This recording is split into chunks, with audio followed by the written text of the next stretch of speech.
Professor Fig, the Keepers have shown me where the next trial is. Has something changed? Lodgok and I have learned that the goblins are searching for another repository, like the one we saw at Rookwood Castle. And I discovered that they're building massive drills to help in their search. Professor Fitzgerald seemed very concerned. I see. Ranrock clearly knows even more than we suspected. And sir, there's something else. Lodgok knew Miriam. He knew Miriam? They encountered each other at Rookwood Castle. She was doing research. That's where she found the container with the portkey. He liked her so much that he let her leave with it, despite orders from Ranrock. I don't know what to say.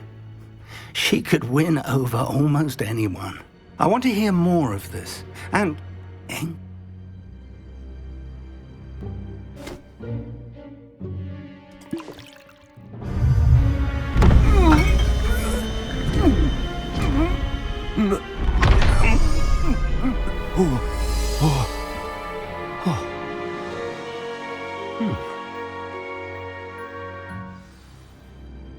How do you feel?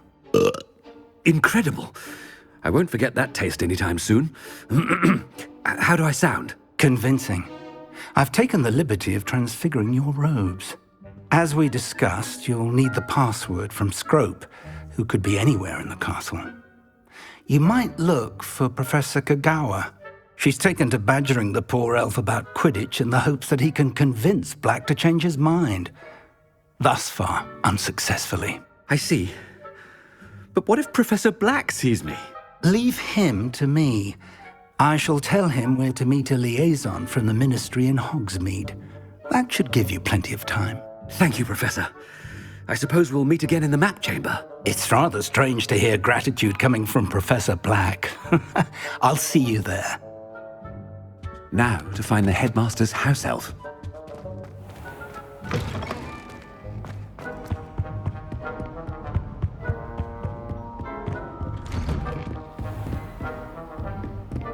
Professor, a moment of your time. Professor, I was hoping to catch you. Places to be, Professor Sharp, places to be. Of course, sir. Only, you'd asked me about a particular potion, and I did? I did, yes. Well, spit it out, Sharp. I don't have all day. Probably best not to discuss it here, sir. I assure you, Sharp, you may speak freely. Very well. I've brewed the cure for boils you wanted. I can drop it by your office when it's convenient. Of course, yes. No need for all the cloak and dagger. Simply have a student deliver it.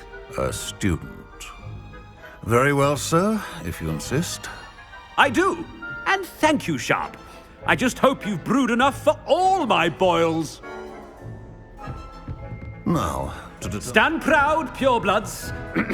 The future is yours. When I witness what passes for magic in these halls, I... What could the headmaster want?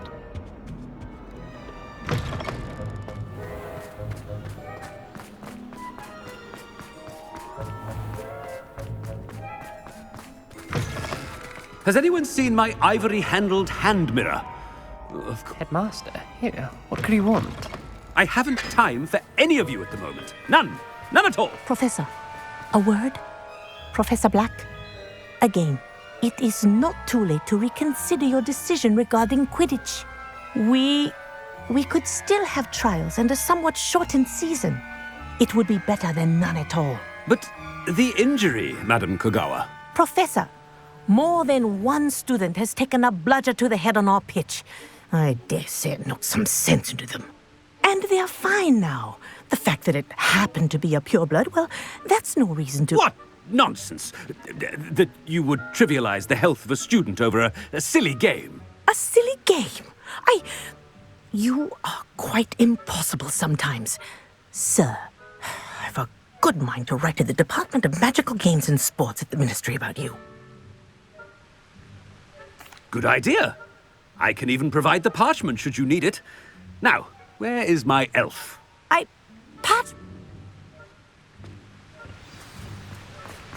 What did we do to deserve him as a head? If you must speak with me, consult my secretaries or what have you. Now move along.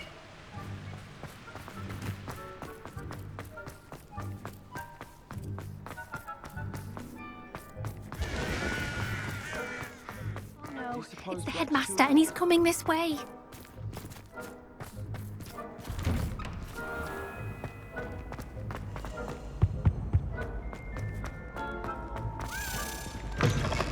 Chewing with your mouth open? Where are your manners? Professor, a word, please. Hello, Professor Black. Ah, Professor Weasley. How delightful to see you. Sir? Since I have you here, I wonder if I might, speak with you about Professor Fig. Oh, very well. I've decided to give him a bit more, leeway with his time. Leeway, Professor? Are you sure that's wise? I confess I do worry for his students. He's rarely here as it is. Ah, well, yes. He's handling some official ministry business for me. I see. But, sir, if I may, I am wary of how much time the new fifth year seems to be spending away from the castle, supposedly on Professor Fig's behalf. I've heard unsettling rumors of their escapades. Everything from sneaking into the Forbidden Forest to confronting Ranrock's loyalists and Rookwood's lot. What? Goodness. You cannot believe everything you hear, Professor. No, you cannot. I mean, I shall keep an eye on Fig. You simply keep doing the wonderful job that you're doing. Simply wonderful. Thank you. But I'm happy to look into... Good. That'll be all, Weasley. I mean, Professor Weasley. Good day. A wonderful job. Leeway for Professor Fig. I shall never understand that. That ought to give Professor Fig some breathing room. Wait until Master sees what... Attention, Scrope! Oh, greetings, Master. Remind me of the password to my office. Oh, but Master made Scrope swear never to tell anyone, even Master himself. How dare you question me? I've a mind to give you a matching set of ears. Yes, sir. Of course, sir. Scrope begs forgiveness. It is the Black family motto, Master. Right. Of course. Master does remember it.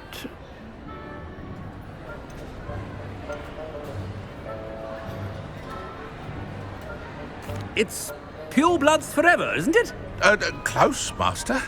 Scrope thinks Master is indeed testing Scrope. It is always pure. Obviously. And, of course, as Master knows, in French. Yes, of course. I order you to pronounce it for me. Oh, but Master knows that Scrope's French is most pitiful. Oh, very well. Toujours pur. Thank you. Never speak of this conversation with me or anyone else. Of course, sir. Scrope shall try his best to keep out of Master's way. The Polyjuice potion's wearing off. I best get out of sight.